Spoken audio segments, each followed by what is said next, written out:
በዚህ ሰዓት እጅግ አሳዛኝና ልብ ሰባሪ መረጃ እየሰማን እንገኛለን። የኢትዮጵያ ሚዲያ ባለውለታና የኢቢኤስ ፈርቀዳጅ አባት የሆኑት አቶ አማን ፍስሐ ጽዮን ከዚህ ዓለም በሞት መለየታቸው ተሰምቷል። ሞት በኢቢኤስ ደጃፍ ላይ ቆሞ የቤተሰቡን አባላት ነጥቆ መውሰዱን ቀጥሏል። በአንጋፋው ጋዜጠኛ አስፋው መሸሻ ጀምሮ በቅርቡ ደግሞ ተወዳጁን ነጻነት ወርቅነህን አስከትሎ አሁን ደግሞ የጣቢያውን የጀርባ አጥንትና መስራች የሆነውን አማን ፍስሐ ጽዮንን ወስዶታል። ኢቢኤስ ከባድ የሐዘን ማዕበል ውስጥ ይገኛል። አማን ፍስሐ ጽዮን የዛሬ 17 ዓመት ገደማ ኢቢኤስን በባህር ማዶ ሲመሰረት ዓላማው አንድ ነበር፣ የኢትዮጵያን ባህል ወግና ሴት ለዓለም ማሳየት። በእርሱ ጥረትና ራዕይ ኢቢኤስ በሚሊዮኖች ቤት ውስጥ የፍቅርና የደስታ ምንጭ መሆን ችሏል። ሰላም የተከበራችሁና የተወደዳችሁ የዚህ ቻናል ቤተሰቦች እንደምን አላችሁ? ዛሬም እንግዲህ እንደተለመደው የተለያዩ ወቅታዊና አዳዲስ መረጃ ያላችሁ ቪዲዮዎች ሰብሰብ አድርጌ ለእናንተ ይዤላችሁ መጥቻለሁ። በዛሬው ዕለት እንግዲህ አንድ አሳዛኝ መረጃ ሰምቷል። እሱ ምንድነው? የኢቢኤስ ቴሌቪዥን ዋና መስራች የሆኑት እንዲሁም ደግሞ ስራ አስፈጻሚ የሆኑት አቶ አማን ፍስሐ በዛሬው ዕለት ከዚህ ዓለም በሞት ተለይተዋል። ይህም እንግዲህ እጅግ በጣም የሚያሳዝን ነው። በሌላ በኩል ደግሞ ታዋቂ ጋዜጠኛ ጆሲ ገብሬ ወይም ደግሞ ጆሲ ኢን ዘ ሃውስ በመባል የሚታወቀው ከባለቤቱ ጋር ጀምሮት የነበረው የፍቺ ስርዓትም እንግዲህ በዛሬው ዕለት ተቋጭቶ እንደሆነ ተሰምቷል። እነዚህን የመሳሰሉትን ቪዲዮዎች ይዤላችሁ መጥቻለሁ። አሪፍ ቆይታ እንደሚኖረን እርግጠኛ ስለሆንኩ ቪዲዮ ላይ በማድረግ ጀምሮ ሀሳብ አስተያየት ካላችሁ ኮሜንት ላይ ጻፉልኝ። ለዚህ ቻናል አዲስ ናችሁ ደግሞ ሰብስክራይብ በማድረግ ቤተሰብ ይችላላችሁ። ወደ ቪዲዮ እስኪ በመጀመሪያም እንግዲህ በዛሬው ዕለት ከሰሙ መረጃዎች መካከል እንጀምርና የኢቢኤስ ቴሌቪዥን መስራች እንዲሁም ደግሞ ዋና ስራ አስፈጻሚ የሆኑት አቶ አማን ፍስሐ ጽዮን በዛሬው ዕለት ህይወታቸውን ያለፈ ሰምቷል። እስኪ ይህንን ቪዲዮ እንመልከት። በዚህ ሰዓት እጅግ አሳዛኝና ልብ ሰባሪ መረጃ እየሰማን እንገኛለን። የኢትዮጵያ ሚዲያ ባለውለታና የኢቢኤስ ፈርቀዳጅ አባት የሆኑት አቶ አማን ፍስሐ ጽዮን ከዚህ ዓለም በሞት መለየታቸው ተሰምቷል። የኢቢኤስ ቴሌቪዥን መስራችና ዋና ስራ አስፈጻሚ አቶ አማን ፍስሐ ጽዮን ባደረባቸው ህመምም በሕክምና ሲረዱ ቆይተው በዛሬው ዕለት የካቲት 4 ቀን 2018 ዓ.ም ከዚህ ዓለም በሞት መለየታቸው ተቋሙ በይፋ አስታውቋል። ሁላችሁም ነፍስ ይማር በሉ። ለሟች ነፍስ ይማር፣ እንዲሁም ደግሞ ለአድናቂያቸው ለቤተሰባቸው መጽናናትን እንመኛለን።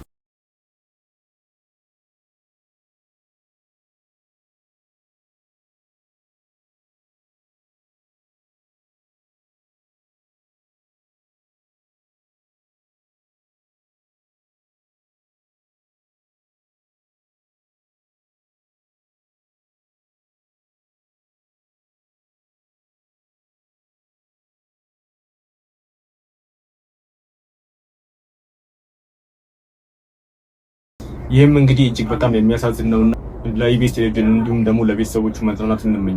በዚህ ጉዳይ ዙሪያም እንግዲህ ጠቅላይ ሚኒስትሩን ጨምሮ የተለያዩ ታዋቂ ሰዎች በግለሰቡ ህልፈት የተሰማቸውን ሐዘን እየገለጹ ይገኛሉ። እስኪ እንመልከት። ጠቅላይ ሚኒስትር ዶክተር አብይ አህመድ ሐዘናቸውን ገለጹ። የኢቢኤስ ቴሌቪዥን መስራችና ዋና ስራ አስፈጻሚ አቶ አማን ፍስሐ ጽዮን በማረፉ ሐዘን ተሰምቶኛል።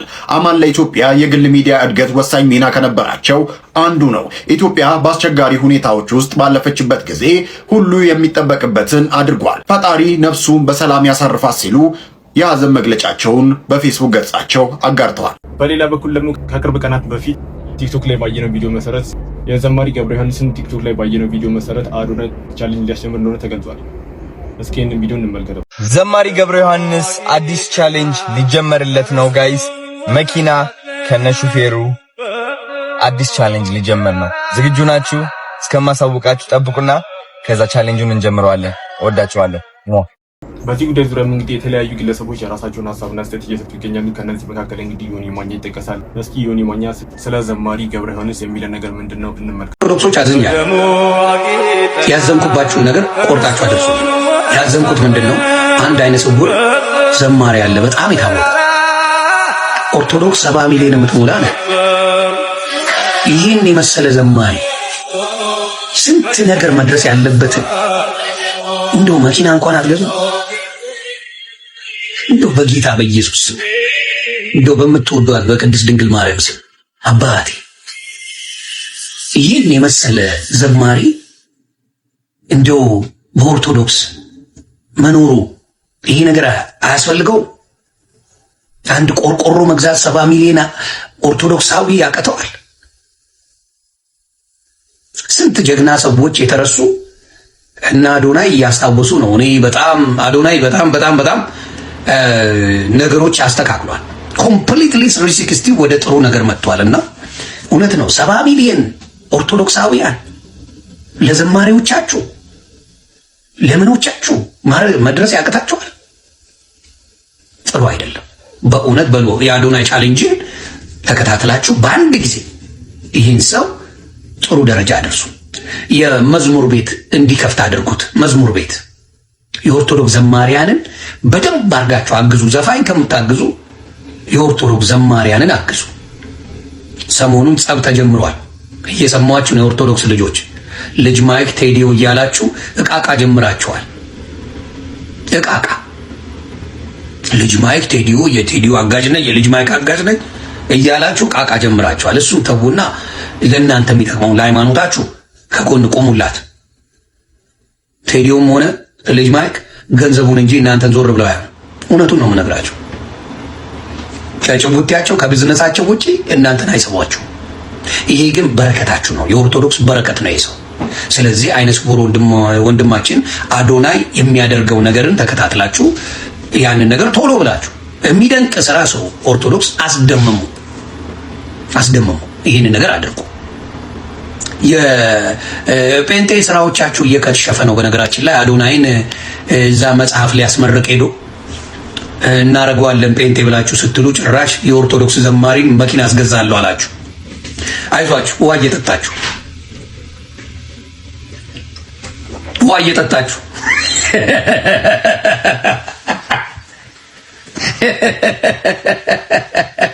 ሳድዬ ውሃ እየጠጣችሁ ጴንጤዎች አዶናይን የእዩ ጩፋ ጋር ሄዶ መጽሐፍ ስላስመረቀ ይህ ሰውዬ እኮ ጴንጤ ቢሆን በጣም እግዚአብሔር እኮ ምናምን እያደረገው ነው። ልክ ከጴንጤ ጋር ሻይ ቡና ከጠጣ ጴንጤ ካልሆነ ሄደዋል። እንደዚህ አይነት ሙድ እኔ በሙስሊምም አይቻላል፣ በኦርቶዶክስም አይቻላል። የኦርቶዶክስ ልጅ ከሙስሊም ጋር ሻይ ቡና ሲሉ ነው የሚውሉት።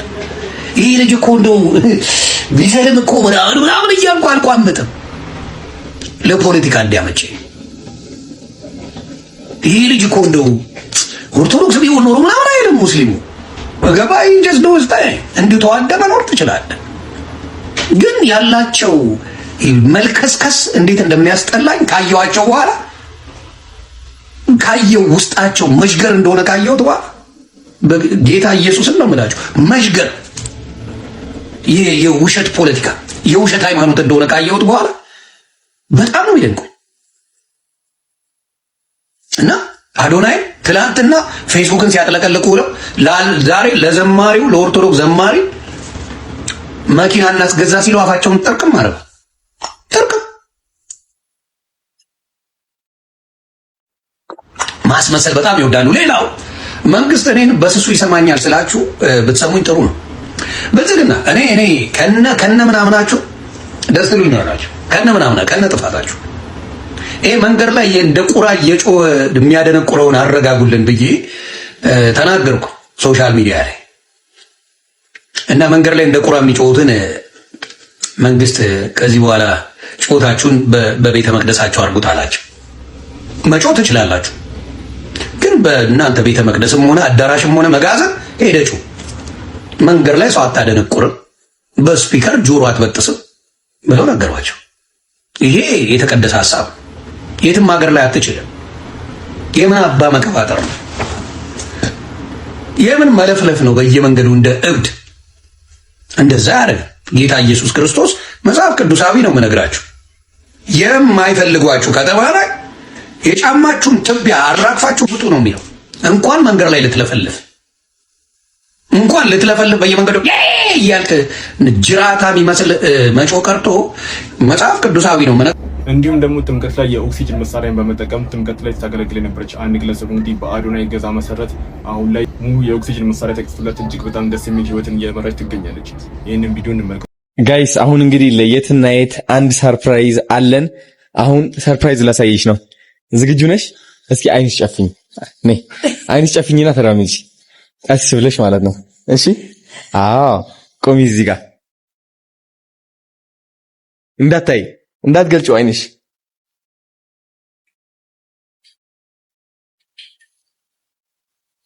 አሁን መግለጽ ትችያለሽ አይንሽ።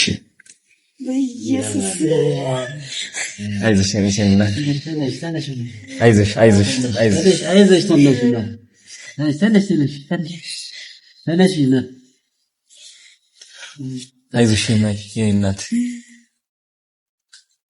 አይዞሽ።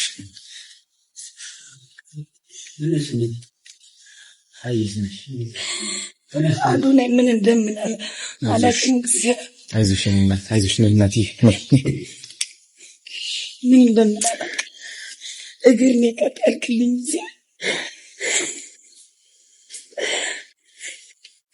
አሁን ገና እግር ቀጠልክልኝ ወይ ያርፍ በእናቴ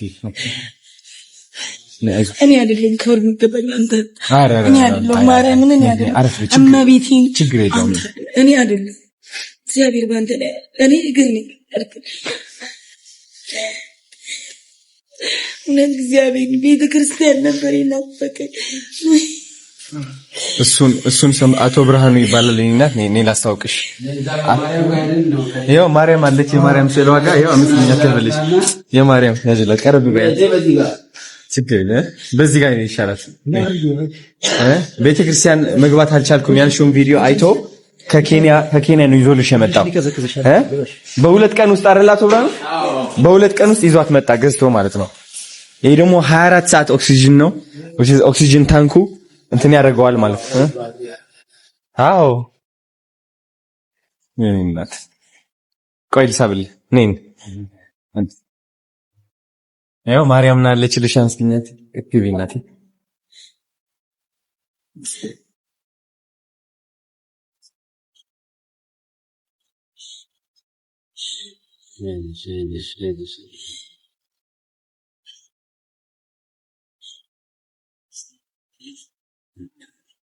አይደሽ አናሽ ተነሽ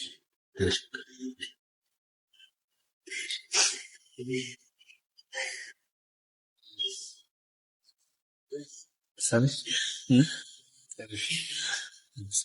ልጅ ሆነች እሷ ደግሞ ማሰግር እግር ነው የቀጠላችሁልኝ እኔ ቤተክርስቲያን ገብቼ አላውቅም እግዚአብሔር ወይ አይዞሽ አታልቅሽ እኔ ምንድነው አዶናይ እግዚአብሔር ይስጥልህ አንተ በዚህ የተጎዱ ሰዎችን እያወጣ ለህዝብ ማስተዋወቅ እግዚአብሔር በረከቱን እንድንሳተፍ ነበር እኔ አጋጣሚ ናይሮቢ ነበርኩኝ አዶናይ ፕሮግራም ላይ ቀርበሽ አንቺ ቤተክርስቲያን መግባት አቃተኝ ስትይ በጣም ነው ልቤ የተነካው ቤተክርስቲያን መግባት እንደተከታተል በየነ ይሄን ይዤልሽ የመጣሁት ይሄ በዚህ ብቻ እንድትቆይኝ አንፈልግም የሳምባ ስፔሻሊስት ሐኪም አሁን እየጠበቀሽ ነው ኢንተርኔትም አሁን እየጠበቀሽ ነው ሙሉ ህክምናሽን አንቺ ከፈጣሪ ቀጥሎ በዚህ ባለው በህክምና ከዚህ የኦክሲጅን ጥገኝነት ምትወጪበት መንገድ ሁሉ ካለ በህክምና እናያለን ህክምናሽን ዛሬ ጀምሮ ትጀምሪያለሽ እስከ መጨረሻው ድረስ የቀነሰ አትሊስት ማጥፋት ካልተቻለ በህክምና የሚቀንስበት የሚቻለውን ሁሉ እንረዳሻለን እሺ እግዚአብሔር ካንቺ ጋር ይሁን ቤተክርስቲያንሽ ተሳለሚ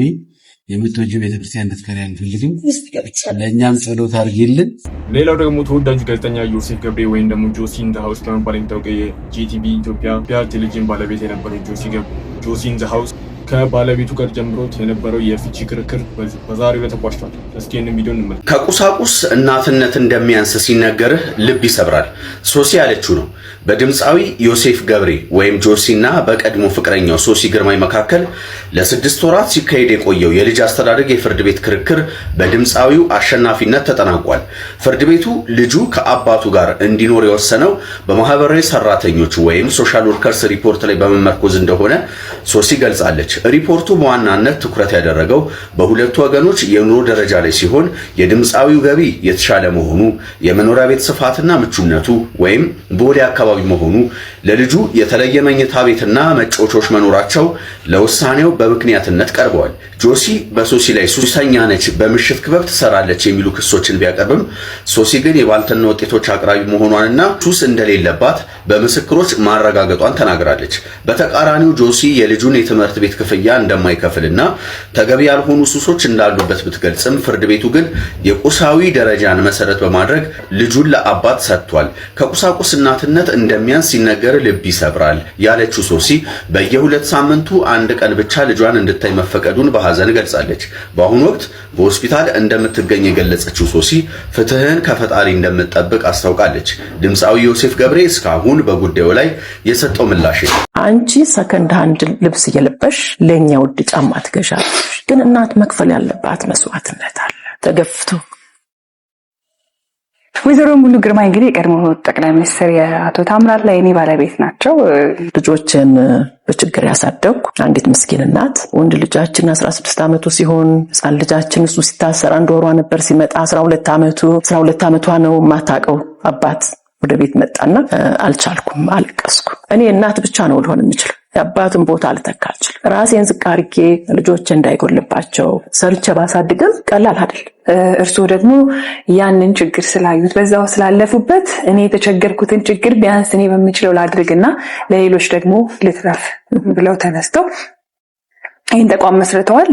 አቶ ታምራት ሲመለሱ ከልጆቻቸው ጋር አታችመንት አልነበራቸውም፣ ተገናኝተው አያውቁም። ያው በስም በታሪክ በሚነገራቸው እርሶም በሚሏቸው ነው ልጆቹ የሚያውቋቸውና እኔ ጋር ስለሆነ ቅርበታቸው ራሴን ራቅ እያረኩ አባታቸው ጋር ጊዜ እንዳሳልፉ አንዳንድ ጊዜ ሲመጣ ጋዝ ስቴሽን እየሰራሁ ነበር እና ከትምህርት ቤት ሲመለሱ አብሮ ጊዜ እንዲያሳልፍ። እርሶስ ናፍቆት ወጣሉት አይደል? የብድር አገልግሎት የእናቶችን በተለይ ልጆቻቸውን የሚያሳድጉ ችግረኛ እናቶችን ህይወት እንደሚለውጥ አምነው የሚሰሩ ፓርትነሮቻችን አሉ። ጨረሱ? ይሄኛው አሁን ጨርሻለሁ። ስታፉ ጋር ጉዳይ አለኝ። ሰላም ናችሁ? አይ ጸጥ አለ በአንዴ እንደ ክላስ እየጮኸ ነበር። ከዛ ጋር ስንመጣ በአንዴ ሞቅ ደመቅ ሻብረቅ አድርገን የዛሬውን እሁዳችንን በኢቢኤስ ጀምረን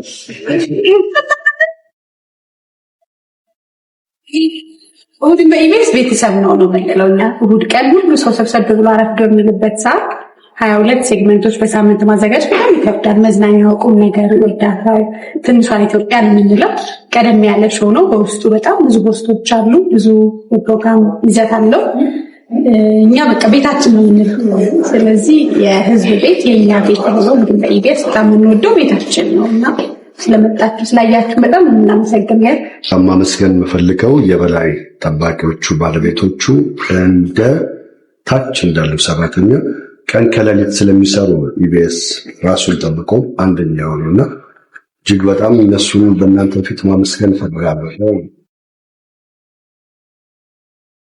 ከጀርባ ግን ማክዳን የእውነት ከልብሳችን ጀምሮ የቀለም ምርጫዎቹ እነዚህ የምታዩቸው ሴታፖቹን በሙሉ በየሳምንቱ ሳትቆርሽ እየመጣች ብታስተካክልልን እሷ ናትና ከፕሮግራማችን የጀርባ አጥንት ነው እኛ የምንላት። ሁሉ ነገር ላይ የእሷ እጅ አለበት። በእናንተ ግን ደግሞ እሷን ተደጋሚ ያመሰግናል።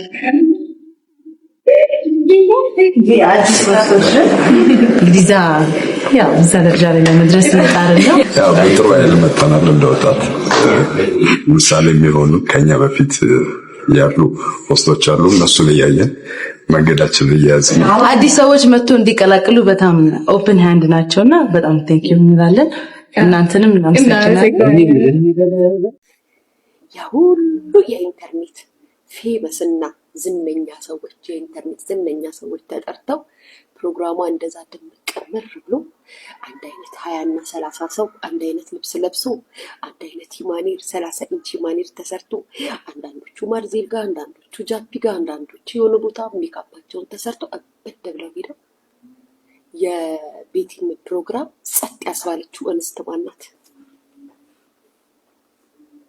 ሂማኔሩ ሳይጨው ሜካፑ ሳይጨው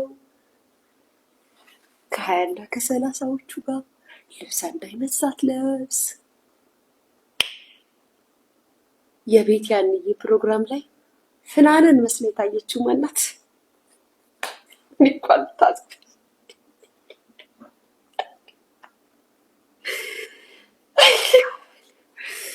ኳልታዘብ ፍናን ተገኘች ቤት ያንዬ ፕሮግራም ላይ ጋይስ ተገኘች። ሂማኔር የለ፣ ሊፕስቲክ የለ፣ ሜካፕ የለ፣ ኩል የለ፣ እማያልቁበት አበሻ ቀሚስ ሴም አንድ አይነት ኖ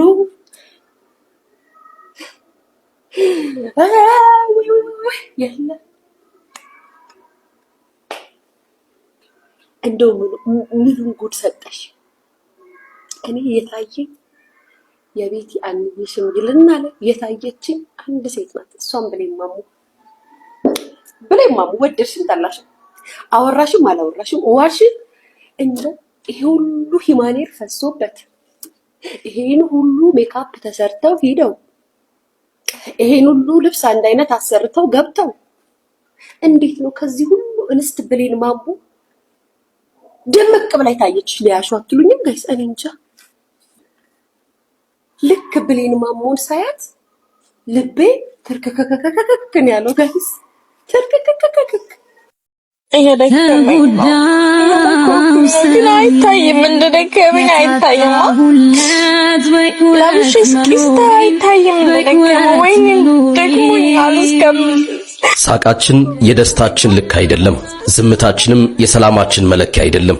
ሁላችንም ነገ በምትባል ጠባብ የመጠባበቂያ ክፍል ውስጥ የታጎርን መንገደኞች ነን። ከደጃፉ ምን ይጠብቀን ይሆን? ብርሃን ወይስ ጭልጥ ያለ ጨለማ? እስከዚያው ግን ህመምን በሳቅ ምሬትን በዝምታ አክመን እንጠብቃለን። ግን አንድ እውነት ወቁ፣ ይሄን ሁሉ ድቅድቅ ጨለማ በፈጣሪ ክንድ እንገፋዋለን። ያኔ ዝም ያለው አንደበታችን በምስጋና ይፈታል። የታጠፈው መዳፋችን በደስታ ያጨበጭባል። በሐዘን የደረቀው አይናችንም በደስታን ባያዘንባል። ብቻ በእርሱ እመኑ። በእርሱ ድንቅ ያደርጋል ጌታ፣ በረዶ አዝንቦ ጠላት እየመታ። ለማንኛውም ቤተሰቦች ለዛሬ ይዤላችሁ የመጣሁት ቪዲዮ ይሄንን ይመስል ነበረ። አሪፍ ቆይታ እንደነበረ እና የተለያዩ ቁም ነገር ትምህርቶችንም እንደተማማርንበት እርግጠኛ ስለሆንኩ ቪዲዮ ላይ ከተደረገላችሁ ላይ ቀር ሀሳብ አስተያየት ካላችሁ ኮሜንት ላይ ጻፉልኝ። ለዚህ ቻናል አዲስ ናችሁ ደግሞ ሰብስክራይብ በማድረግ ቤተሰብ መሆን ትችላላችሁ። ቀጣይ በተመረጡና አዳዲስ መረጃ ባላችሁ ቪዲዮዎች እስከምንገናኝ ድረስ መልካም